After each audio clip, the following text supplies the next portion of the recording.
لوگ دنیا میں کبھی کوئی کارنامہ سر انجام نہیں دے سکتے، ایک جو حرام کھاتا ہو، ایک جس کی نظر ناپاک ہو۔ محمد بن قاسم جب یہاں آئے تھے نا تو ایک دن بڑے پریشان تھے، تو ایک بزرگ کہنے لگے آپ کیوں پریشان ہیں؟ کہنے لگے راجہ دہر سے مقابلہ ہے اور ہماری فوج تو سندھ کے رستے بھی نہیں جانتی، زبان بھی نہیں جانتی، لڑیں گے کیسے؟ 2-4 دن کے بعد ان بزرگوں کی دوبارہ محمد بن قاسم سے ملاقات ہوئی تو بڑے خوش تھے۔ کہا اب آپ کیوں خوش ہیں؟ کہنے لگے وہ میرا مقابلہ نہیں کر سکتا، میں نے تحقیق کر لی ہے۔ کہا کیوں؟ کہنے لگے نظر کا گندہ ہے، اور جو نظر کے گندے ہوتے ہیں وہ میدانوں میں ٹھہرا نہیں کرتے۔ میدان کے لیے نکلنے کے لیے پاک جوانی کی ضرورت ہوتی، تطہیر مزاج ہونا ضروری ہوتا ہے، پاکیزہ افکار اور سچی اور سچی ستھری سوچوں کا ہونا ضروری ہوتا ہے۔ اس لیے فرمایا کہ میرا مقابلہ نہیں کر سکتا۔ حضرت عبداللہ ابن حذافہ کمرے میں تھے تو وزیر کی بیٹی اندر سجی سنوری پہنچ گئی۔ جیسے ہی آپ نے اس کفر کی چال کو دیکھا تو تیمم کر کے نفل شروع کیے۔ وہ ساری رات بیٹھی رہی، رب کا بندہ ساری رات عبادت کرتا رہا۔ عبادت بڑا سہارا ہے، مصلی بڑا سہارا ہے اللہ کے بندوں۔ صبح دروازہ کھولا، وزیر نے اپنی بچی سے پوچھنا چاہتا تھا رزلٹ کیا نکلا، تو وہ کہنے لگی پیچھے ہٹ جا، اب تیرا میرا تعلق کوئی نہیں، میں نے نبی پاک کا کلمہ پڑھ لیا۔ اس نے کہا میں نے بھی زمانہ دیکھا ہے، پر یہ کیا لوگ ہیں، کستوری کے بنے ہوئے، سندل سے دھلے ہوئے، کہ میں ساری رات کمرے میں رہی اور 100 اور 1000 آدمی جس جوان کا مقابلہ نہ کر سکے، اتنا طاقتور جوان کمرے میں رہا اور اس نے نظر اٹھا کے نہ دیکھا۔ او کچا رنگے للاری والا جڑا چڑھدا تے لیندا رہندا ہے، اے عشق تیرے دا رنگ محمد چڑھیا پھر نہیں لیندا۔ میں کہا ایک دفعہ نظر اٹھا کے نہیں دیکھا، کمال ہو گئی۔ اتنے بڑے لوگ، اتنی بڑی سعادت مندی، فیروز بختی، معاملہ فہمی حد ہو گئی۔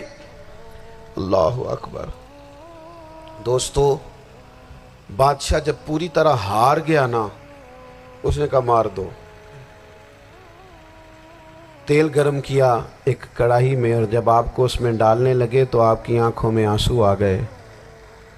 بادشاہ کا خیال ہوا شاید نرم ہو گئے ہیں، کہنے لگا روئے کیوں؟ فرمانے لگے سوچتا ہوں جان ہی ایک ہے، کتنا مزہ ہے اس کی راہ میں جان دینے کا، کتنی لذت ہے اس کے نام پر مرنے میں، کتنا لطف ہے۔ جے تو چڑھیا اتے دار بھی نہیں، تے جے تو وکیا عشق بازار بھی نہیں، تے ایڈا سستا سودا پیار بھی نہیں، تے ایڈا سستا لبدا یار بھی نہیں۔ کئی جنگل گانے پیندے نہیں، کئی دوزخ لنگنے پیندے نہیں، جے وہ اس ملوں بھی مل جاوے، ایدوں سستا ہور بپار بھی نہیں۔ تے کچھ سمجھ نہ آوے لوکانوں وہ کادے نال شہید کرے، ڈٹھی یار دے ہاتھ تلوار بھی نہیں، پر او دا خالی جاندہ وار بھی نہیں۔ کہنے لگے ایک جان ہے نا، تو دل کرتا ہے ہزاروں ہوتی تو ایک ایک کر کے محبوب کے نام پہ قربان کرتا، جب میرے پاس ہے ہی ایک، کروں کیا؟ حضرت عبداللہ ابن حذافہ رضی اللہ تعالیٰ عنہ جب روئے اور بادشاہ نے یہ بات سنی تو بادشاہ اٹھ کے کھڑا ہو گیا، سارے وزیروں مشیروں کو کہنے لگا تم نے کہا تھا نا بندہ ضائع کرنے والا نہیں، یہ بھی ضائع کرنے والا نہیں۔ کہنے لگا میرا ماتھا چومو، تم جیسے لوگوں کو قتل نہیں کرنا چاہیے، آزاد کرنا چاہیے۔ عزیز اپنی زندگی سے نا یہ بہت زیادہ ہرس، ہوس، طمع، اور یہ کسی بات کی بھی ہو، ہرس صرف پیسوں کی نہیں ہوتی ہے، شہرت کی بھی ہوتی ہے،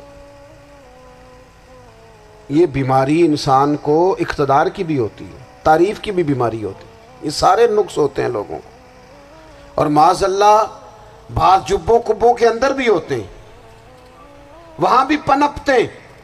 اپنی زندگی جب تک اس سادگی میں نہیں لاؤ گے جو رسول پاک نے عطا فرمائی ہے، جب لوگ آسانیوں میں پوری طرح الجھ گئے تو پھر وہ دور ہوئے اور کفر چڑھ گیا۔ دوسری بات، اللہ کے محبوب صلی اللہ تعالی علیہ وسلم کی محبت ہم سے تقاضا کرتی ہے کہ ہم اس مشن کے لیے کام کریں جس مشن کے لیے رسول پاک نے کام فرمایا ہے۔